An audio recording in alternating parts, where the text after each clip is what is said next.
किसी भी राष्ट्र पार्टी को बिलोंग करते हो, लेकिन जब हमारे मजहब की बात आई, जब हमारे माँ बहनों की बात आई, जब हमारे माँ बहनों की इज्जत की बात आई, तो हमें एक होना है।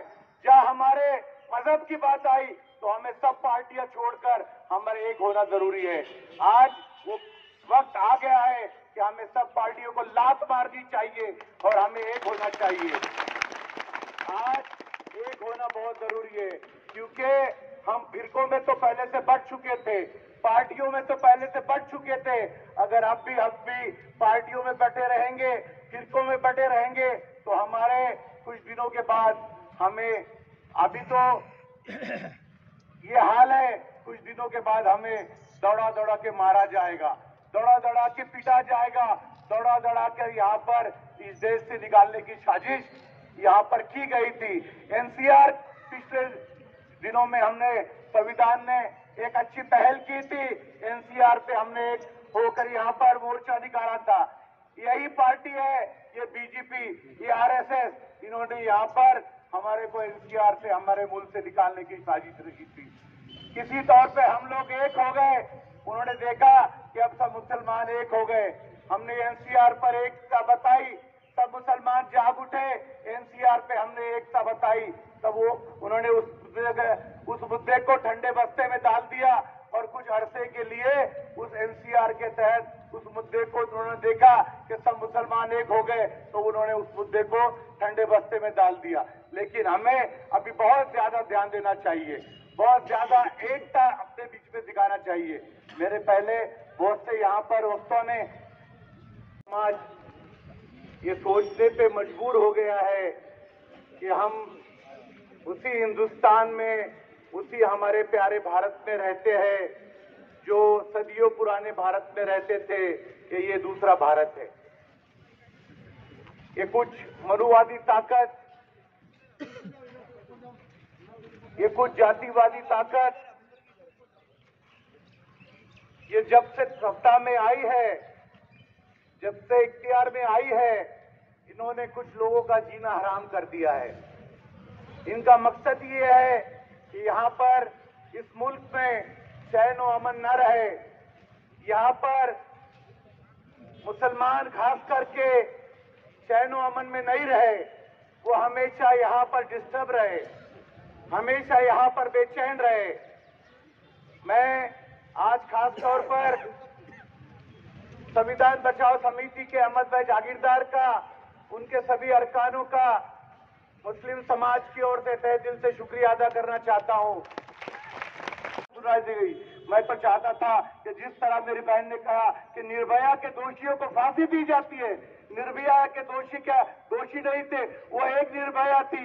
यहाँ तो बिल्किस थी, बिल्किस के साथ 6-7 महिलाओं के साथ वहां पर बेशर्मी की गई, उनकी इज्जत लूट गई, उनकी इज्जत को तार तार किया गया, उनके साथ बदसलूक किया गया। उसकी मासूम बेटी 3 साल की साथ थी, उसको पत्थर पे उसके सर को पटक कर मार दिया गया। उनको तुम जन्मठेप की शिक्षा दी, ठीक है, हम कानून को मानते हैं, हम कानून की इज्जत करते हैं, क्योंकि जिस देश में हम रहते हैं उस देश के कानून की हम इज्जत करते हैं। हमने ये भी बर्दाश्त कर लिया, तुमने जन्मठेप दी, ठीक है, जन्मठेप को आपने मंजूर कर लिया, तुमने क्या मुआवजा दिया? अरे शर्म आनी चाहिए गुजरात को, गुजरात की सरकार को।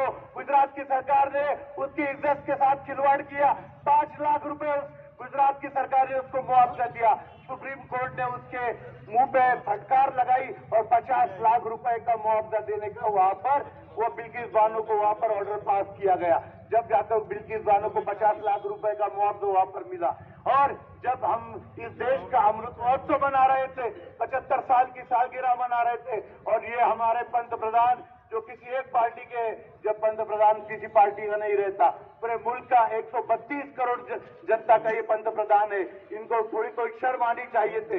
एक तरफ तुम लाल किले पे से 15 अगस्त को भाषण करते हो कि देश की महिला को सक्षम बनाना चाहिए, ये देश की महिला मेरी बहन है, मेरी माँ है, मेरी बेटी है। जब तुम्हें बिल्किस बानो तुम्हारी बहन नहीं दिखती, तुम्हारी बहन की बेटी नहीं दिखती, तुम्हें बिल्किस बानो के बारे में ख्याल नहीं आता, तुम वहां पर वहां पर उसके बारे में सोचते नहीं है। सुप्रीम कोर्ट एक ऑर्डर पास करती है और गुजरात की गवर्नमेंट को बोलती है कि तुम एक पिटिशनर को बोलती है कि तुम इसके पिटीशन का ख्याल करो, और गुजरात की बेशर्म गवर्नमेंट वहां पर जिला कलेक्टर को बोलती है कि इसके ऊपर एक कमेटी बनाती है। एक कमेटी ऐसी बनाती है कि जिसमें बीजेपी के 2 एमएलए होते हैं। वो बीजेपी के एमएलए क्या इंसाफ करेंगे जिनके हाथ खून में मैले हुए हैं, खून में रगे हुए। वो कमेटी के 2 बीजेपी के एमएलए और एक गोधरा कांड का आरोपी जिसको सुप्रीम कोर्ट ने जिसकी सुनवाई करने से मना कर दिया था, जिसकी सुनवाई लेने से मना कर दिया था, ऐसे आरोपी को सुप्रीम कोर्ट ने भी जिसकी सुनवाई नहीं की उसको सुप्रीम कोर्ट ने मना कर दिया। ऐसे 3 आरोपी के ये कलेक्टर ने वहां पर कमेटी बनाई और ऐसे 3 लोगों की सुनवाई से वहां पर ये कलेक्टर ने कमेटी बनाकर इन आरोपियों को वहां पर निर्दोष वहां पर उनको सजा आला तर आपल्याला तो निर्णय मान्य असतो। हा देश पुढे नेऊ आला आपण, हा कायदा पुढे चाललं। उद्या आपण सर्वजण सर्व या देशाची सगळी माता भगिनी सर्व एकत्र येणे राहतात। ठीक आहे, राजकारण करा कुठल्या एका व्यक्तीवर आणि अनेक लोक असे बरे सगळ्यात सोडून द्या। मग असे अनेक प्रकरण झाले असन, ते पण कोणाचे भाऊ असतील। महिला आणि बांधवांच्या वतीने बिल्किस बानो यांच्या स्मरणार्थ मूक मोर्चा आयोजित केलेला आहे। आता माझ्या आधी बोललेल्या प्रत्येक व्यक्तीने आपलं वैयक्तिक मनोगत व्यक्त केलं, पण जेव्हा मी ही बातमी पेपरमध्ये वाचली तेव्हा मला अत्यंत आश्चर्य वाटलं की ती एक स्त्री होती। ती कोणत्या जाती धर्माची हा विषय आपण नंतर धरूया। ती एक स्त्री होती, तिच्यावर अत्यंत वाईटपणाने अन्याय अत्याचार झाला आणि तो अन्याय अत्याचार करणाऱ्या घाणेरड्या नराधमाला 15 ऑगस्टच्या दिवशी सोडून देण्यात आलं। आणि फक्त सोडून देण्यात आलं इथपर्यंत नाही, तर तो माणूस बाहेर आल्यानंतर त्याचा सत्कार करण्यात आला। ही अत्यंत निंदनीय आणि शर्मनीय मानवतेच्या दृष्टीने बाब आहे। आणि मला जेव्हा संविधान वाचवा समितीच्या वतीने असं सांगण्यात आलं की आम्ही ह्या वाईट वृत्तीच्या विरोधामध्ये मोर्चा काढतोय, तर मी भाईंना म्हटलं, भाई तुम्ही बोलवण्याची गरज नाही, मला माझा हिंदू धर्म सांगतो की जिथे अन्याय अत्याचार होतोय तिथे जाऊन तो अन्याय अत्याचार मिटवण्याची जबाबदारी तुमची, हा माझा हिंदू धर्म मला सांगतो।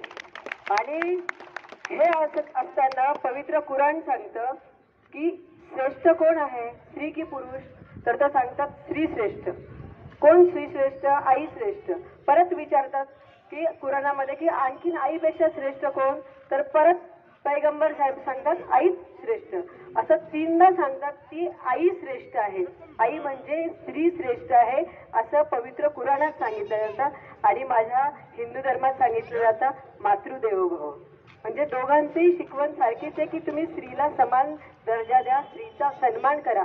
मग स्त्रीचा सन्मान न करणारे कोणत्या जातीचे आहेत, कोणत्या धर्माचे आहेत, याच्यापेक्षा त्या नीच वृत्तीचे आहेत। ह्या नीच वृत्तीला मी विरोध करते आणि त्यांच्या ज्या वागण्याला, सत्कार करण्याच्या क्रूर वृत्तीला मी निषेध करते। आणि जिथे जिथे महिलांवर अन्याय होईल, जिथे तिथे अत्याचार होईल, तिथे मी स्वतः खंबीरपणे उभी राहील आणि सगळ्यांच्या पुढे येऊन त्या भगिनीसाठी अन्याय अत्याचाराच्या विरुद्ध लढेल। आज इथे जमलेल्या तमाम बांधवांसोबत, तमाम बहिणींसोबत मी आहे आणि ह्या बिल्किस बानोचे जे अत्याचार केलेले आरोपी आहेत त्यांना ज्यांना सोडण्यात आलेलं आहे त्यांना त्वरित सरकारने, न्यायालयाने पुन्हा तुरुंगात टाकावं आणि त्यांना शक्य असेल तर नाही तर नक्कीच फाशीची शिक्षा द्यावी अशी मी सरकारला विनंती करते। आणि आताच माझ्या एका भगिनींनी सांगितलं की तुम्ही महिलांना सोपं समजू नका,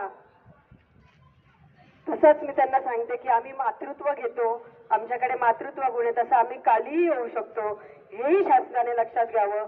आणि स्त्रियांवर होणारा अन्याय अत्याचार आणि त्यांच्यावर करणाऱ्या अन्याय अत्याचार करणाऱ्यांवर कार्यवाही करावी। काळ आहे, हे माझे परमेश्वरा, हा कसा काळ आहे, पाऊस पडतो तरी माझा घर जळतो।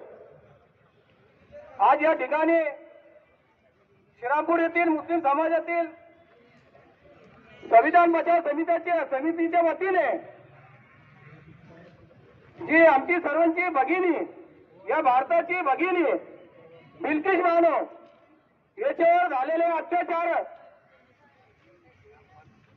ज्यांनी अत्याचार केलेले या गुन्हेगारांना काही कालावधी या देशाच्या संविधानानुसार त्यांना शिक्षा मिळाली होती, पण त्या गुजरात सरकारने